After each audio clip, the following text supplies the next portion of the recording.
नमस्कार विद्यार्थियों, मैं संजय रेल स्वागत करता हूं स्पेशल ए लर्निंग क्लासेज में आपका। आज की क्लास कक्षा 12 जीव विज्ञान में नया चैप्टर जो है या नया अध्याय जो है वो हम शुरू करेंगे, जो पादपों में खनिज पोषण क्रिया विधि से संबंधित होगा। अब इसमें हम खनिज पोषण वगैरह के बारे में पढ़ें तो उससे पहले कुछ सामान्य सी बातें जो हैं वो पोषण के संदर्भ में पढ़नी जरूरी हैं। पोषण यानी पोषक तत्वों को प्राप्त करने की जो क्रिया का है उसे ही क्या कहते हैं, खनिज पोषण कहते हैं। अब उसे हम पोषण की क्रिया कहते हैं या पोषक तत्वों को प्राप्त करना। अब पोषक तत्व जो वो दो तरह के होते हैं, कार्बनिक और अकार्बनिक। अब इस आधार पर कार्बनिक और अकार्बनिक पोषक तत्वों को पादप किस प्रकार से प्राप्त करते हैं उसके आधार पर उन्हें दो वर्गों में विभाजित किया जाता है। एक होते हैं स्वयंपोषी पादप या स्वयंपोषी जीव, जीवों की श्रेणी हम पढ़ रहे हैं, और दूसरे जो हैं वो होते हैं परपोषी जीव। अब कोई भी जीव जो अकार्बनिक तत्व बाहर से वातावरण से प्राप्त करता है, चाहे वो वायुमंडल से प्राप्त करे या फिर जल से प्राप्त करे या फिर भूमि से प्राप्त करे, तो उनको वातावरण से प्राप्त करे और फिर कार्बनिक पदार्थ यानी कार्बोहाइड्रेट, प्रोटीन, वसा वगैरह उनका निर्माण स्वयं करे और फिर उन्हें अपने पोषण के लिए काम मिले, तो इस तरह के जो जीव हैं वो स्वयंपोषी जीव कहलाते हैं। जैसे शैवाल और पादप जो है वो स्वयंपोषी जीवों की श्रेणी में शामिल किए जाते हैं, क्योंकि ये अपने पोषक तत्वों का निर्माण खुद करते हैं। जबकि परपोषी जीव जो हैं वो चाहे कार्बनिक हो चाहे अकार्बनिक पदार्थ हो, उनकी प्राप्ति के लिए वो दूसरे जीवों पर ही निर्भर रहते हैं या दूसरे जीवों से ही पोषक तत्वों को प्राप्त करते हैं। जैसे मनुष्य है या जितने भी प्राणी हैं या कवक वगैरह जो हैं वो परपोषी जीवों में शामिल किए जाते हैं। लेकिन सिलेबस के लिहाज से देखा जाए तो ये कोई ज़्यादा महत्वपूर्ण अपने यहाँ पर नहीं है। हम इसमें स्वयंपोषी जीव जो हैं उनके बारे में पढ़ेंगे। अब पादप, हम पादपकारिकी के अंदर पढ़ रहे हैं, तो पादपकारिकी के अंदर ये यदि हम देखें तो पादप जो है वो किस में शामिल किए जाते हैं, स्वयंपोषी जीवों में शामिल किए जाते हैं, या यूं कह सकते हैं पादप स्वयंपोषी होते हैं। अब वो अपने भोज्य पदार्थ यानी कार्बनिक पदार्थ जो है उनका निर्माण जो है वो स्वयं कर लेते हैं या खुद ही करते हैं, लेकिन भोज्य पदार्थों का निर्माण करने के लिए जो उन्हें अकार्बनिक यौगिक चाहिए या अकार्बनिक तत्व जो हैं वो उनको जो चाहिए पोषण के लिए, वो अकार्बनिक तत्व वो कहाँ से प्राप्त करते हैं, वायु वातावरण से प्राप्त करते हैं, बाह्य वातावरण से उनको प्राप्त किया जाता है। अब बाह्य वातावरण से वो जिस प्रकार से तत्वों को प्राप्त करते हैं और फिर उन्हें वो अपने काम में लेते हैं, वही क्या कहलाता है, पोषण कहलाता है। अब इस आधार पर यदि हम देखें तो वे जिन पदार्थों को या जिन तत्वों को पोषण के रूप में या पोषण के लिए अपने काम में लेते हैं, उसके आधार पर वो जो विभिन्न प्रकार के पदार्थ हैं उन्हें वो कैसे प्राप्त करते हैं, कौन कौन से तत्व जो हैं उनको वो काम में लेंगे, ये चीज़ें जो हैं वो खनिज पोषण के संदर्भ में आती हैं। खनिज पोषण का अध्ययन, पादपों में खनिज पोषक तत्वों की आवश्यकता होती है, इस बात का अध्ययन या इससे संबंधित प्रयोग जो है वो सबसे पहले डी सेसर या डी सोसर जो है उनके द्वारा किया गया था, और फिर उसके बाद में वान सेक्स जो है उन्होंने भी इसके बारे में कुछ प्रयोग वगैरह जो है वो किए थे और ये प्रमाणित किया था कि पादप जो है वो वातावरण से पोषक तत्वों को प्राप्त करते हैं। तो ये ही क्रिया पोषण की जो क्रिया है वो कहलाती है। अब यहाँ पर हम कौन कौन से पोषक तत्व पादपों के लिए आवश्यक होते हैं, उन्हें वो किस प्रकार से प्राप्त करते हैं, उनकी कमी होने पर पादप में क्या लक्षण दिखते हैं, ये सारा जो है वो इस पाठ में हम पढ़ेंगे। लेकिन उससे पहले पोषक तत्व जो पादपों में पाए जाते हैं उनका पता कैसे लगाया जाता है कि कोई पोषक तत्व पादप के लिए कितना आवश्यक है। जैसे पोषक तत्वों में हम बात करें तो तत्वों में नाइट्रोजन, कार्बन, हाइड्रोजन, ऑक्सीजन, इस तरह के तत्व जो हैं पोषक तत्वों के रूप में जरूरी होते हैं। अब उन तत्वों की आवश्यकता है या नहीं है, इसका पता लगाने के लिए कुछ विशेष विधियां हैं। सामान्य रूप से यदि हम देखें तो प्रकृति में जो 105 तत्व पाए जाते हैं उनमें से लगभग 60 तत्व पादपों में पाए जाते हैं, लेकिन वो सारे के सारे तत्व जो हैं वो पादप के लिए अनिवार्य नहीं है। अनिवार्य तत्व केवल 17 ही हैं। अब वो 17 अनिवार्य तत्व कौन से हैं और पादप में कौन से तत्व मिलते हैं, इनका विश्लेषण करने के लिए अलग अलग विधियां हैं। तो पहले हम उन विधियों की बात करेंगे। अब उन विधियों में यानी पोषक तत्वों के विश्लेषण की जो विधियां हैं उनमें यदि हम देखें तो पहली जो विधि है वो विधि कहलाती है पादपे भस्म विश्लेषण विधि। इस विधि में पादप की जो भस्म यानी उसकी जो राख है उसका क्या किया जाता है, विश्लेषण किया जाता है। इसके लिए क्या करेंगे, सबसे पहले हम एक पादप जो है उसे जमीन से उखाड़ लेते हैं जड़ सहित, जिसमें हमें कौन से तत्व पाए जाते हैं उनका विश्लेषण करना हो, उस पादप को उखाड़ लेते हैं नमूने के रूप में। और फिर उसके बाद में उस पादप को कुछ दिनों के लिए, 1 या 2 दिनों के लिए लगभग 60 से 70 डिग्री 80 डिग्री सेल्सियस ताप पर ओवन में रखते हैं। ओवन में जब हम इसको रखेंगे तो इसके कारण से इसमें जो भी जल की मात्रा है वो वाष्प के रूप में क्या होगी, बाहर निकल जाएगी। और जल वाष्प इसमें से निकल गई तो उसके बाद में जो सूखा पादप भाग बचा हुआ है वो पादप का शुष्क भार कहलाएगा। इस तरह से हमें एक पादप का कुल शुष्क भार जो है वो ज्ञात कर लेंगे, वो जितना भी आता है उसको हम नोट कर लेंगे, तो इसे हम पादप शुष्क भार कहेंगे। तो पादप शुष्क भार जो है वो किस तरह से ज्ञात किया जाता है, पादप को ओवन में एक निश्चित तापमान पर, कम तापमान पर कुछ समय के लिए रखते हैं, जिससे उसमें जो जल है वो भाप के रूप में निकल जाता है वाष्पन के द्वारा, और शेष उसका जो सूखा हुआ भाग है वही उसको तोल लेते हैं, वही उसका शुष्क भार कहलाता है। अब यह शुष्क भार ज्ञात करने के बाद में इसमें हमें जो अकार्बनिक तत्व पाए जाते हैं उनकी जानकारी प्राप्त करनी है कि कौन से अकार्बनिक तत्व मिलेंगे। तो उसके लिए पहले उसमें जो कार्बनिक वाष्पशील तत्व होते हैं उनको निकालना जरूरी है। अब ये वाष्पशील तत्व जो है उनको कैसे निकाला जाएगा, इसके लिए उन्हें भट्टी में, एक उच्च ताप वाली भट्टी में लगभग 6000 डिग्री सेल्सियस पर, बहुत ज़्यादा तापमान ही होता है, इस उच्च ताप पर क्या करते हैं, पादप के उस शुष्क नमूने को गर्म करते हैं।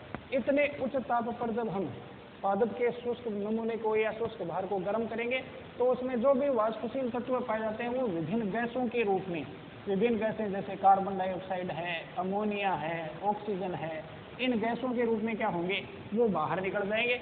और शेष जो उसका बचा हुआ भाग रहेगा जो एक तरह से पादप की राख के रूप में हमें प्राप्त होता है, तो इस तरह से हमें पादप भस्म जो है वो प्राप्त हो जाती है।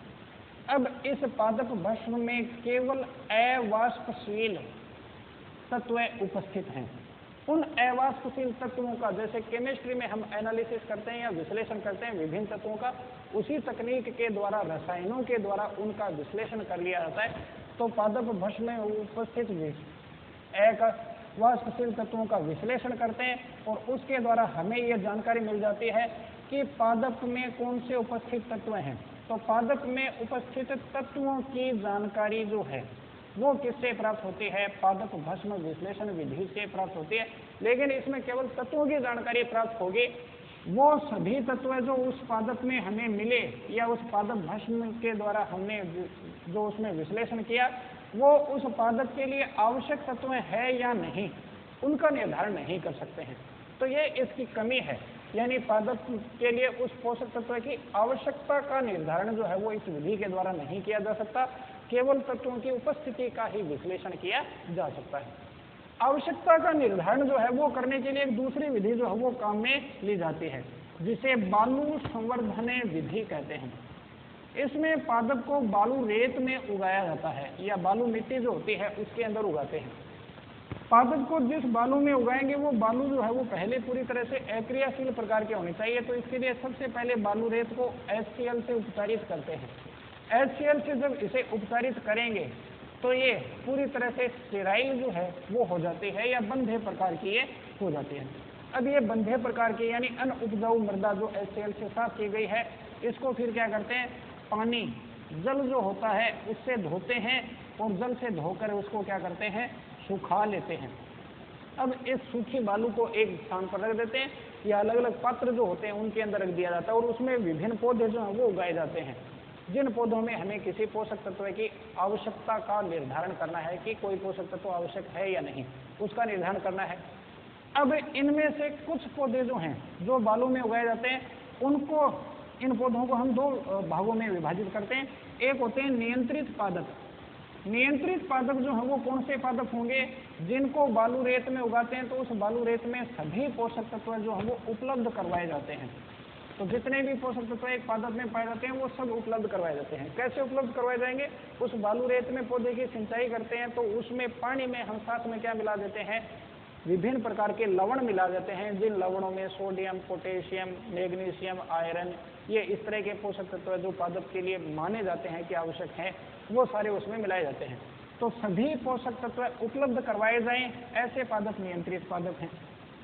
अब इसके बाद में कुछ पादप जो हैं वो ऐसे भी रखे जाते हैं जिनमें पोषक तत्व जो है वो कम रखे जाते हैं, इनको हम न्यूनता पादप कहेंगे।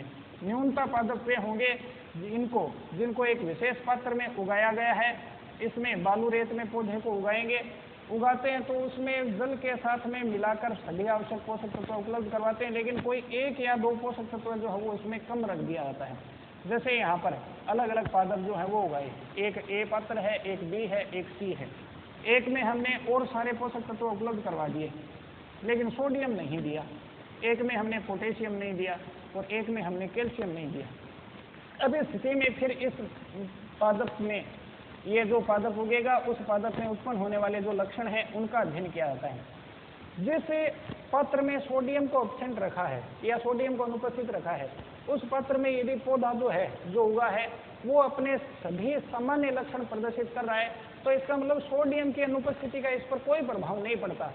यानी सोडियम इसे ना मिले तो भी ये क्या होता है, सामान्य प्रकार से उगता है। और इस सामान्य प्रकार से उगने के कारण से हम ये निर्धारित कर सकते हैं कि सोडियम जो है वो पादप की जैविक क्रियाओं के लिए आवश्यक नहीं है। बिना इसके भी क्या हो सकता है, पादप जो है वो सामान्य प्रकार से उग सकता है। इसलिए यह अनावश्यक या कह सकते हैं अनिवार्य तत्व हो गया। इससे इसकी अनिवार्यता का निर्धारण हो गया कि ये अनिवार्य नहीं है। पोटेशियम को उगाया तो पादप में जो लक्षण है वो सामान्य प्रकार के नहीं रहे। इनमें पत्तियां जो हैं वो कम बनी या पत्तियां पीली पड़ने लगी, पत्तियां झड़ गई, फल जो है वो नहीं बने, पुष्पन की क्रिया नहीं हुई, यानी सामान्य प्रकार का पादप नहीं हुआ। उसमें कुछ लक्षण ऐसे उत्पन्न हो गए जो उस पोषक तत्व की कमी से आए हैं। अब वो किस कारण से आए हैं, और सारे तत्व तो उपलब्ध करवाए गए हैं, पोटेशियम नहीं दिया, इसका मतलब वो पोटेशियम की कमी से आए हैं। इसके आधार पर हम कह सकते हैं कि पोटेशियम की कमी में या पोटेशियम की अनुपस्थिति में पादप जो है वो न्यूनता के लक्षण प्रदर्शित करता है, तो पोटेशियम अनिवार्य तत्व हो गया। सोडियम की कमी से उसमें कोई न्यूनता के लक्षण प्रकट नहीं होते, इसलिए वो अनिवार्य तत्व जो है वो हो गए। इस तरह से हम तत्वों की आवश्यकता या फिर उनका तत्व के आवश्यकता या फिर उसकी जो अनिवार्यता है उसका निर्धारण जो है वो कर सकते हैं इस विधि के द्वारा। लेकिन इसमें पोषक तत्वों को बालू रेत में मिलाकर पौधे को उपलब्ध करवाया जाता है, तो सारे पोषक तत्व उसी समान मात्रा में उपलब्ध नहीं होते। तो इसलिए किसी पोषक तत्व की अनिवार्यता का तो निर्धारण कर सकते हैं, लेकिन अनिवार्य मात्रा कितनी है, कितनी मात्रा में वो चाहिए, इसका निर्धारण सही प्रकार से नहीं होता। तो अनिवार्यता का निर्धारण यानी जो भी पोषक तत्व हमने पादप को दिए हैं, जिस पात्र में हमने डाले हैं, वो सारे के सारे पौधे को उपलब्ध हो रहे हैं या नहीं, इसके लिए एक तीसरी विधि जो है वो अपनाई जाती है। क्योंकि बालू रेत में पोषक तत्व जो यहाँ पर रह गए, जहाँ इनकी जड़ें नहीं पहुँच पा रही हैं, तो उनको वो प्राप्ति नहीं कर पाए, इसलिए मात्रा का सही निर्धारण नहीं हो पाता है। इसलिए इसके लिए जल संवर्धन विधि जो है वो अपनाई जाती है। जल संवर्धन विधि जो है इसको हाइड्रोपोनिक्स भी कहते हैं। इसके अंदर इस विधि में किसी भी पादप को पानी में उगाया जाता है, उसकी जड़ें जो है वो पानी में डूबी हुई रहती हैं। इसमें कोई पात्र ले लेते हैं या जैसे पाइप वगैरह होते हैं उनमें इनको उगाते हैं। इन पाइपों में पादप की जड़ें जो है वो डूबी रहती हैं, शेष पादप का भाग जो है वो बाहर निकला हुआ रहता है और इस पानी में साथ में पोषक तत्व जो है वो दिए जाते हैं, जिससे पौधा जो है वो सामान्य प्रकार से बढ़ सके। इस विधि को हाइड्रोपोनिक्स या जल संवर्धन कहते हैं। अब एक कुछ नियंत्रित पादप जो है उनको तो जल में विलय करके सारे पोषक तत्व उपलब्ध करवाएंगे, लेकिन कुछ जो न्यूनता पादप हैं उनको हमें पोषक तत्व जो उपलब्ध करवाएंगे उनमें से कुछ पोषक तत्व अनुपस्थित रख दिए हैं, उनकी मात्रा भी निर्धारित करके दे रहे हैं। जैसे मान लें हमें यह पता चल गया कि पोटेशियम जो है वो अनुपस्थित रखा, पोटेशियम की अनुपस्थिति में पादप जो इसमें उगेगा, जो जल संवर्धन करेगा, उसमें न्यूनता के लक्षण आ गए। न्यूनता के लक्षण आ गए, इसका मतलब पोटेशियम अनिवार्य तत्व है। अब कितनी मात्रा में अनिवार्य है, इस जल के अंदर हम पहले इसकी 1 मिलीग्राम मात्रा मिलाते हैं, तब भी पौधा न्यूनता के लक्षण दिखा रहा है। 2 मिलाते हैं, 3 मिलाते हैं, 4 ग्राम, 5 ग्राम, 10 ग्राम, 8 ग्राम मिला दिया।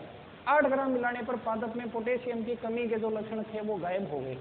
यानी 8 ग्राम मात्रा, 8 मिलीग्राम मात्रा जो है वो पोटेशियम की उपलब्ध होनी जरूरी है पादप के लिए। यदि उससे कम मात्रा मिलेगी पोटेशियम की तो पादप में न्यूनता के लक्षण प्रकट होंगे। ये निर्धारण कर लिया जाता है किसके द्वारा? जल संवर्धन के द्वारा। तो पादप भस्म विश्लेषण के द्वारा हम पादप में उपस्थित तत्वों की जानकारी प्राप्त कर सकते हैं। बालू संवर्धन के द्वारा हम उसकी अनिवार्यता की जानकारी प्राप्त कर सकते हैं। और हाइड्रोपोनिक्स के द्वारा हम पादप के लिए कोई भी अनिवार्य पोषक तत्व जो हो वो कितनी मात्रा में अनिवार्य है या कितनी मात्रा में उपलब्ध होना जरूरी है उसकी जानकारी प्राप्त कर सकते हैं। इसके अलावा संवर्धन की एक और विधि जो है वो भी काम में ली जाती है, जिसको वर्मीकुलोपोनिक्स कहा जाता है। वर्मीकुलोपोनिक्स जो है ये एक विशिष्ट विधि है और इस विधि के द्वारा कोई भी पादप जो है उसमें पोषक तत्व जो है उनको उपलब्ध करवाकर उन्हें नियंत्रित परिस्थितियों में उगाया जाता है। तो चौथी विधि जो है वो क्या है? वर्मीकुलोपोनिक्स। वर्मीकुलोपोनिक्स का सीधा सा मतलब है, इसका सीधा सा मतलब यही होगा कि इनमें पादप जो होते हैं उनको उगाया जाता है एक विशेष खनिज पदार्थ है वर्मीकुलाइट में। वर्मीकुलाइट एक विशेष खनिज पोषक तत्व है या खनिज पदार्थ आता है।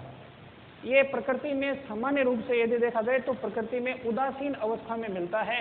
इसको उच्च ताप पर 2000 डिग्री फ़ारेनहाइट ताप पर विशेष प्रकार की भट्टियों में गर्म करते हैं और गर्म करने के बाद में जो हमें प्राप्त होता है, जो उत्पाद प्राप्त होता है, वही वर्मीकुलाइट नामक पदार्थ जो है उसमें क्या करते हैं? पादप को उगाते हैं। गमलों में भरकर वर्मीकुलाइट को और फिर उसमें पादप को उगाया जाता है। अब वर्मीकुलोपोनिक्स जो है उसमें वर्मीकुलाइट जो काम में लेते हैं वो रेत से या बालू से ज़्यादा उपयोगी माना जाता है। इसका कारण क्या होगा? इसका कारण यह है कि वर्मीकुलाइट जो है वो वजन में बहुत हल्का होता है, इसलिए मिट्टी डालने पर गमले में जो वजन आता है उसके बजाय वर्मीकुलाइट को डालकर जो गमले में पौधा उगाया जा रहा है उनका वजन कम होगा तो उनका स्थानांतरण आसानी से हो सकता है।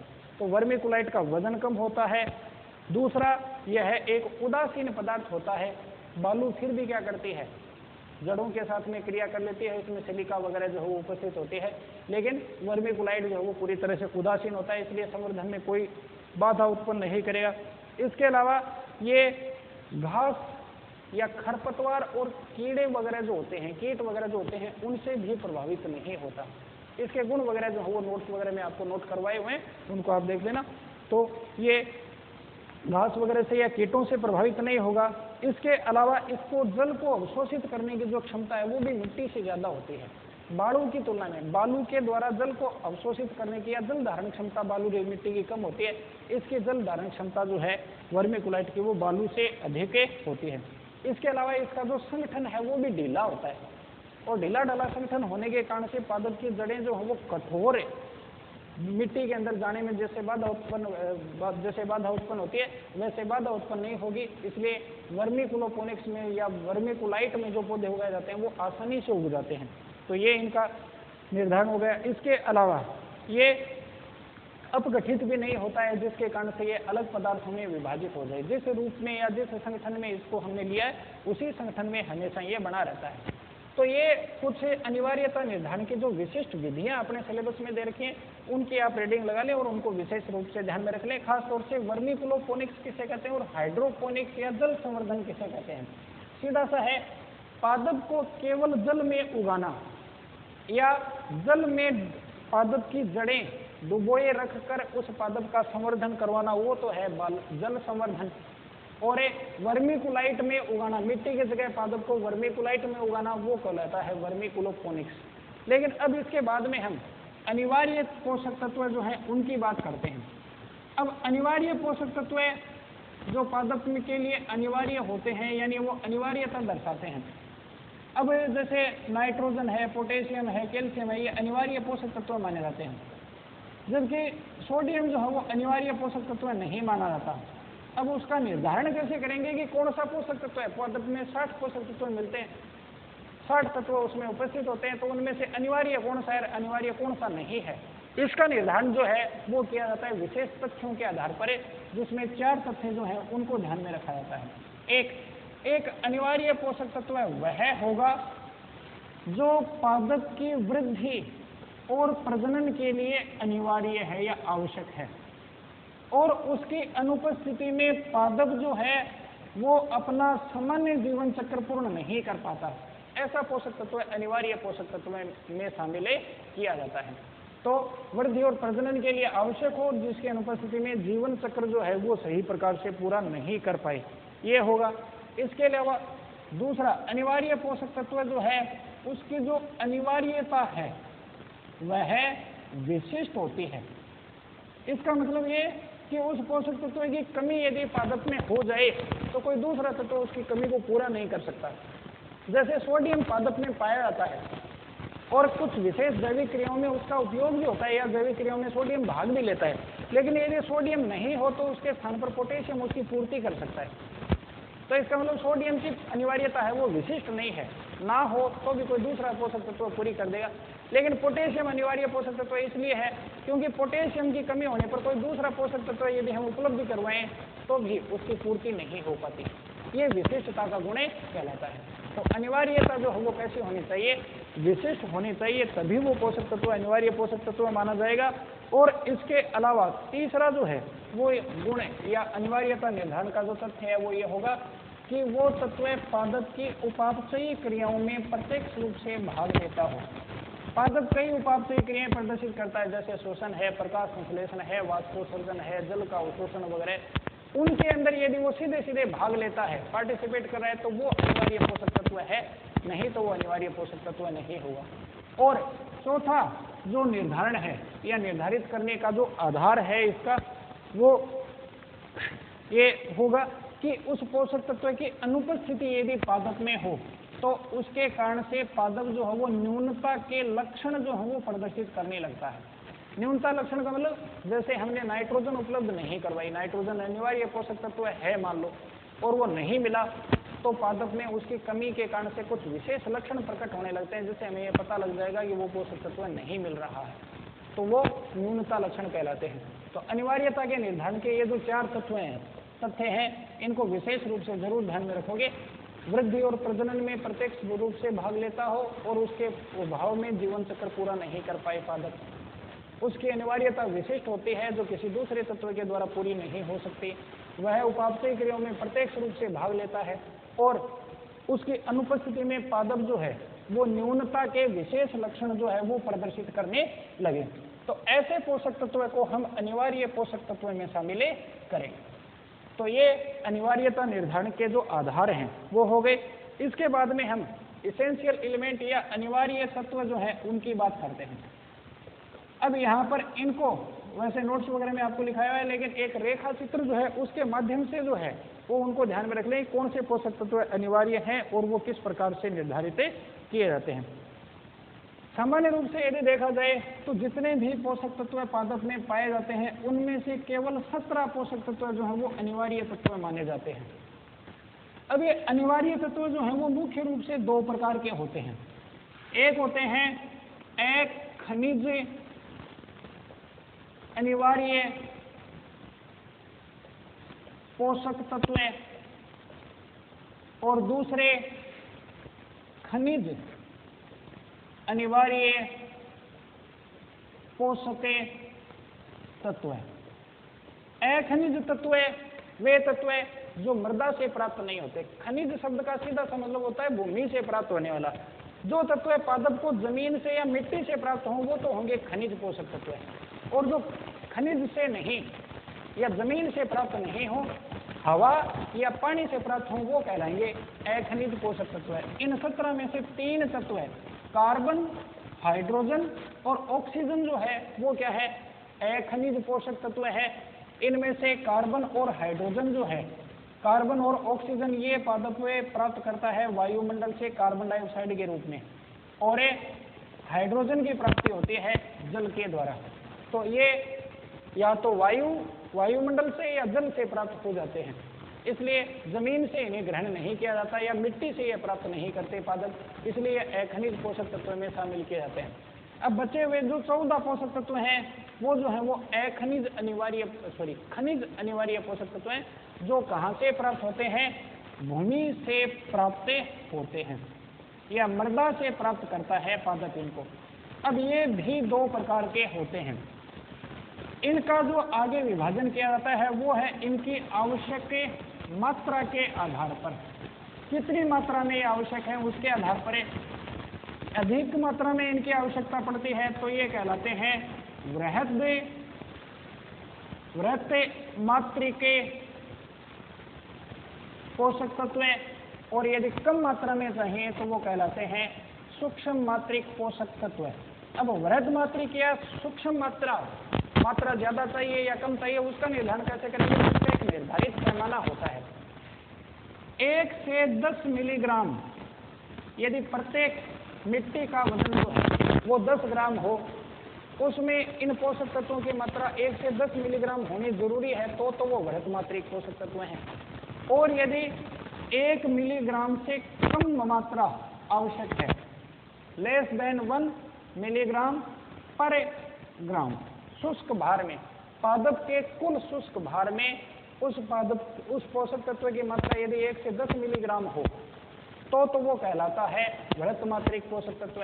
और 1 ग्राम शुष्क भार में यदि उसकी मात्रा 1 मिलीग्राम से कम हो तो वो कहलाता है सूक्ष्म मात्रिक पोषक तत्व। तो सीधा सा वृहत मात्रिक पोषक तत्व किसे कहेंगे? वे तत्व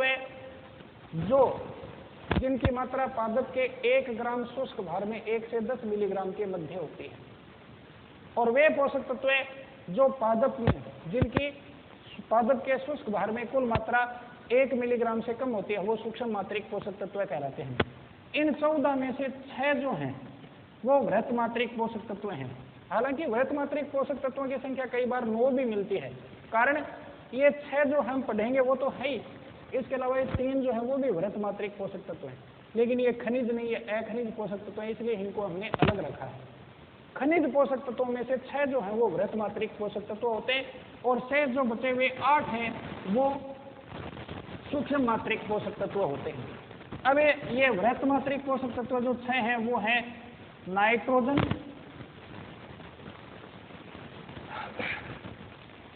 फॉस्फोरस, पोटेशियम, कैल्शियम, मैग्नीशियम और सल्फर। ये 6 वृहत मात्रिक पोषक तत्व हैं। इनमें से भी इनका भी आगे विभाजन किया जाता है इनकी आवश्यकता के आधार पर। इनमें से इनके 2 श्रेणियां हैं, एक है प्राथमिक वृहत मात्रिक पोषक तत्व और दूसरे जो हैं वो हैं द्वितीयक वृहत मात्रिक पोषक तत्व। प्राथमिक वृहत मात्रिक पोषक तत्व कौन से होंगे? जो पादप को सबसे पहले चाहिए, इनके बिना तो पादप अपनी सामान्य क्रियाएं पूरी कर ही नहीं सकता। ये अनुपस्थित हों तो दूसरे तत्व चाहे उपलब्ध हो पौधा उगेगा ही नहीं या फिर सामान्य प्रकार की वृद्धि दर्शाएगा ही नहीं।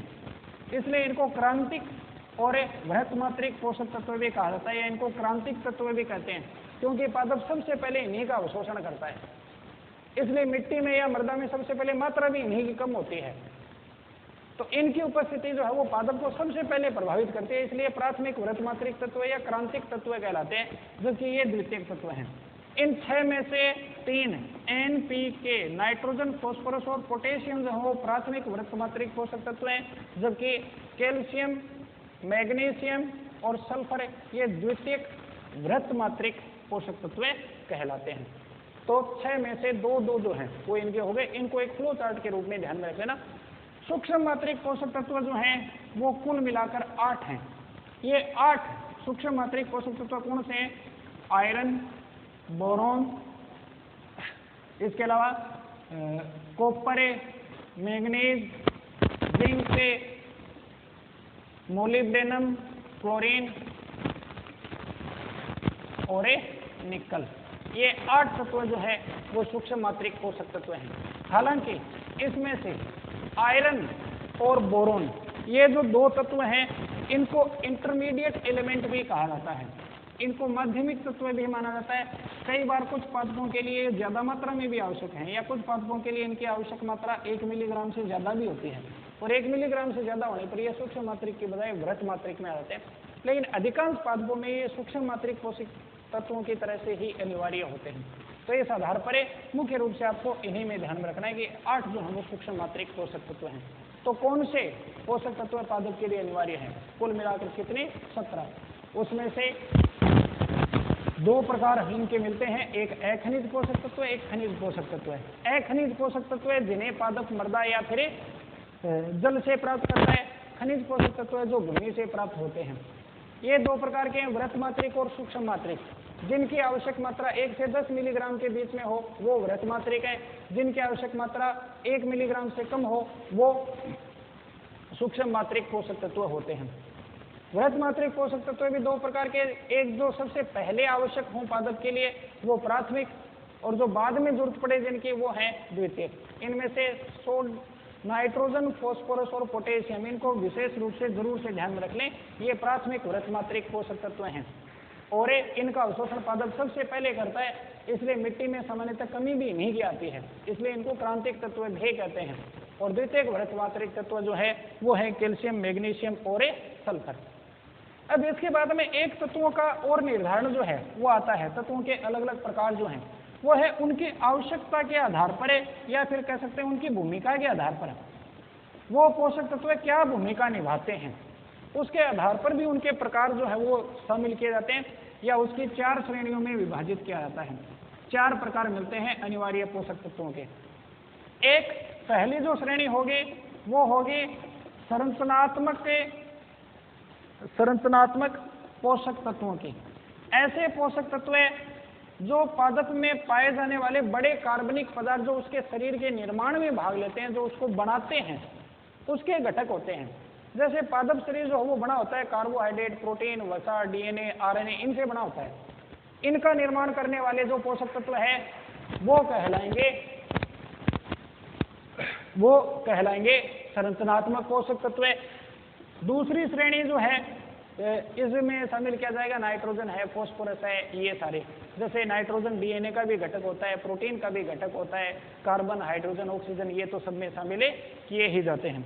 दूसरे जो है वो है ऊर्जा संबंधी तत्व है, जो ऊर्जा क्रियाओं से संबंधित होते हैं। जैसे मैग्नीशियम जो है वो क्लोरोफिल का एक मुख्य घटक है जो प्रकाश संश्लेषण में काम में आता है। प्रकाश संश्लेषण के लिए या भोजन निर्माण के लिए जो आवश्यक ऊर्जा है वो प्राप्त करने के लिए मैग्नीशियम होना जरूरी है, वो ऊर्जा संबंधी तत्व हो गया। या पादप अपनी विभिन्न क्रियाओं के लिए ऊर्जा की प्राप्ति करता है एटीपी से। एटीपी में फास्फोरस का होना जरूरी है, तो फास्फोरस भी इसी में शामिल किया जाता है। इसके अलावा तीसरी श्रेणी जो पोषक तत्वों की होती है उनकी भूमिका के आधार पर वो है एंजाइम सक्रियक। ऐसे पोषक तत्व जो एंजाइम की सक्रियता को कम करते हैं या फिर घटाते हैं, ऐसे पोषक तत्व जो एंजाइम की सक्रियता के लिए आवश्यक होते हैं। जैसे आयरन है, कॉपर है, इस तरह के तत्व एंजाइम सक्रियक के रूप में काम में आते हैं। और चौथा जो है वो भूमिका होगी परासरण क्रिया के संदर्भ में। जैसे हमने पढ़ा था पिछले पाठ में ही पोटेशियम आयन विनिमय सिद्धांत।